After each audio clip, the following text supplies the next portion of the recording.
I've been increasingly frustrated with these lines in the sand. We all seem more and more bent on drawing.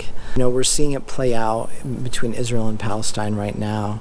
But even in this country, between Democrats and Republicans, between the rich and the poor, between immigrants and native-born Americans, we're under this delusion that one side wins and one side loses, and that's the only way forward. Only if our side wins will peace reign in the land.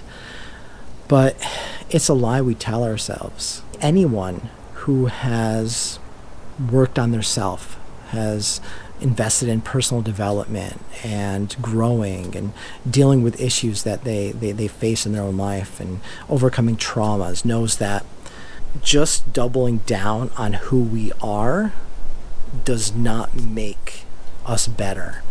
It's confronting the hypocrisies, the lies, the maladaptive ways that we responded to trauma. That's when we grow, when we question ourselves, when we ask ourselves the hard questions, when we don't just kind of lie to ourselves and say we're right and everybody's wrong.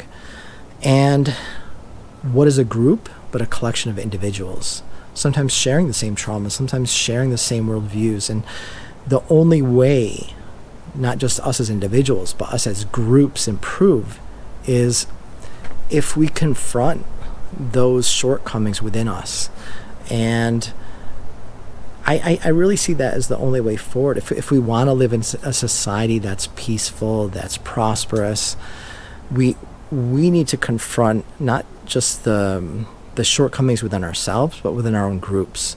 Pointing the finger at the other and say, well, you're wrong and you're a hypocrite and you're evil, it does nothing, because it doesn't change the other person. Of course you're going to say that you're the evil one and you're just basically projecting that onto us.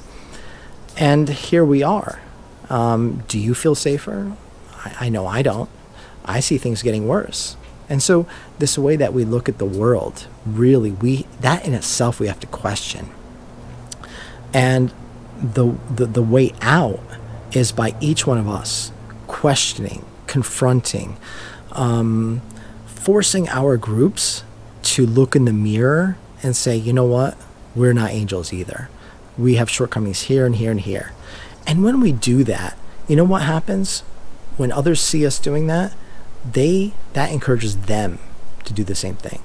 And that lowers those walls that we've been building between us. That leads to cooperation. That leads us to seeing the humanity in one another. And if we don't, then we go the way of the Palestinians and the Israelis, where the line has been drawn, and anybody who's tried to kind of offer some nuance in this conversation will now know how hard it is, because they will demand you either choose us or them. That's how long this divide has been going on. So much so that there is no more room for nuance. You have to pick one or the other. And trying to walk that fence between the two, you will be seen as an enemy of both sides. And if we're not careful, the same thing happens to us. Between Republican and Democrat, between urban or rural, between wealthy and poor, between white and minority. It's a real danger for us. And we're still okay. We're still early enough in the process where we can break down those walls. But it's a choice each one of us has to make. And it can't be made by one side. If one side says, you know what, I'm going to accept this, I'm going to confront my own side, and the other doesn't, eventually both sides will basically build those walls back up again, because they don't feel like the other side is willing to they're willing to look at it from your perspective, but you won't look at it from our perspective. That's going to be the attitude. So it's really important we all engage in this. It can't be one side or the other. I can imagine strategists trying to take advantage of this to kind of strengthen their own position. But this only works when we all decide we rather live in peace and security rather than fear and anger, hatred, and even violence. But it's our choice. So encourage us all to have that conversation with each other. Thanksgiving's coming. maybe we can try to, reach out with some olive branches, understand the other side, and lower that tension so that, we can really heal as a nation and as a world. So thanks for listening. Wishing you the best. Please share your stories, and looking forward to reading them. Thanks. Bye.